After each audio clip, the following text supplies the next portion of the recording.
नमस्कार दोस्तों, देव के म्यूजिक स्टोरी चैनल में आप लोगों का स्वागत है। सर, श्री कृष्ण, भगवान श्री कृष्ण और सुदामा जी का मित्रता तो सारी दुनिया जानती है।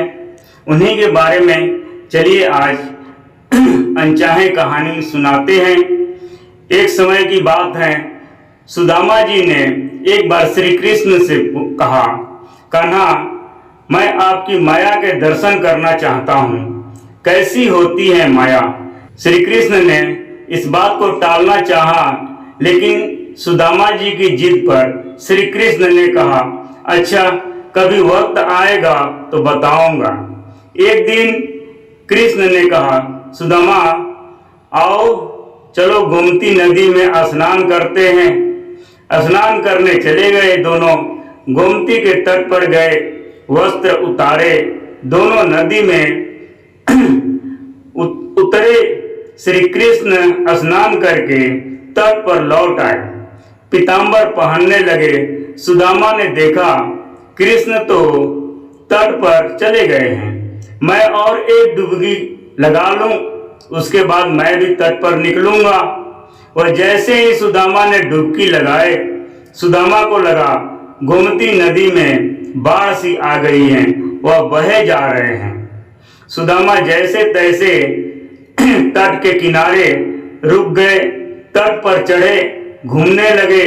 घूमते घूमते गांव के पास आए और वहां एक हथनी ने उनके गले में फूल का माला पहना दिया।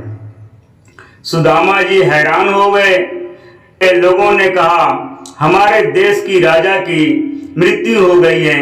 हमारा नियम है कि राजा की मृत्यु के बाद हथनी जी जो भी व्यक्ति के गले में माला पहना देती है, वही हमारा राजा हो जाता है।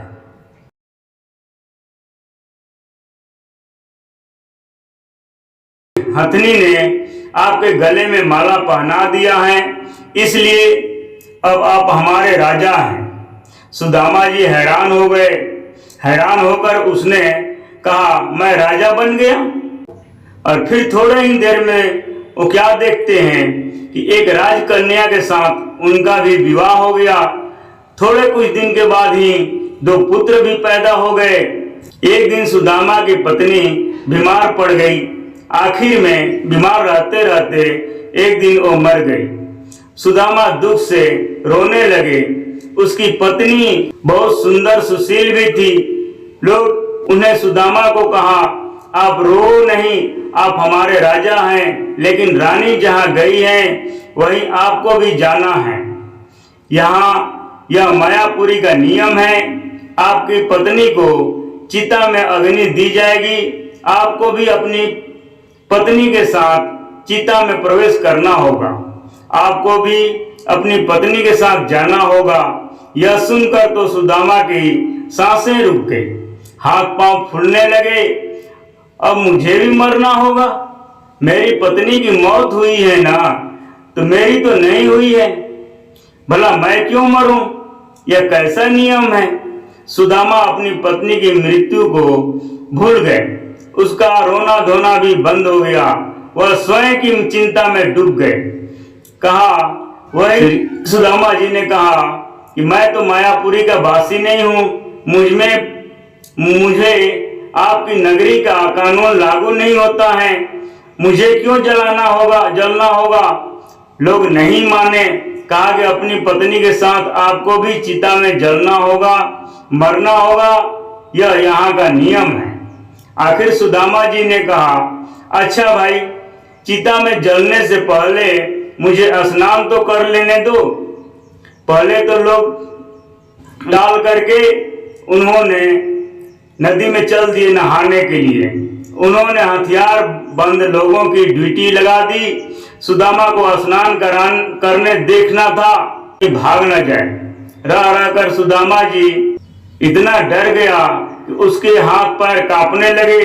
वह नदी में उतरे, डुबकी लगाए और फिर जैसे ही बाहर निकले, उन्होंने देखा माया नगरी की कहानी भी नहीं है। नदी के किनारे पर तो कृष्ण अभी अपना पीतांबर ही पहने रहे हैं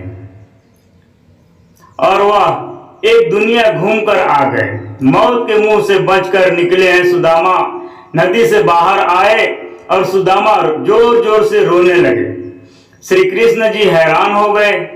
श्री कृष्ण जी ने पूछा, श्री कृष्ण जी तो सब कुछ जानते थे, फिर भी अनजान बनते हुए उन्होंने सुदामा जी से पूछा, तुम क्यों रो रहे हो सुदामा? सुदामा जी ने कहा, मैंने जो देखा है वह सच सच बता रहा हूँ। श्री कृष्ण जी मुस्कुराए और कहा, जो देखा होगा वह सच नहीं था, भ्रम था, स्वप्न था, माया थी मेरी, और जो तुम अब मुझे देख रहे हो यही सच है। मैं ही सच हूँ। मेरे बिना जो भी है वह मेरी माया ही है, और जो मुझे देखा है, महसूस करता है, उसे मेरी माया इस स्पर्श नहीं कर सकती। माया स्वर्ग का विस्मरण है, माया आज्ञा है, माया और परमात्मा से बिन माया नृत्य की नाचती है जो प्रभु श्री कृष्ण जी ने जुड़ा है। नहीं होता, माया से निर्देशता है। वह जान जाता है कि सुदामा जी जान गए थे कि श्री कृष्ण से अलग कैसे रह सकता है। दोस्तों, सुदामा जी को पहचान गए। सुदामा जी ने श्री कृष्ण जी को पहचान गए और माया नगरी भी देख करके वापस लौट आए, तो फिर श्री कृष्ण से अलग कैसे रह सकते हैं। दोस्तों, आपको यह कहानी कैसी लगी कमेंट में जय श्री कृष्ण अवश्य लिखना सर। हमारे चैनल को लाइक शेयर और सब्सक्राइब जरूर कर देना सर। धन्यवाद। जय श्री कृष्ण। राधे राधे।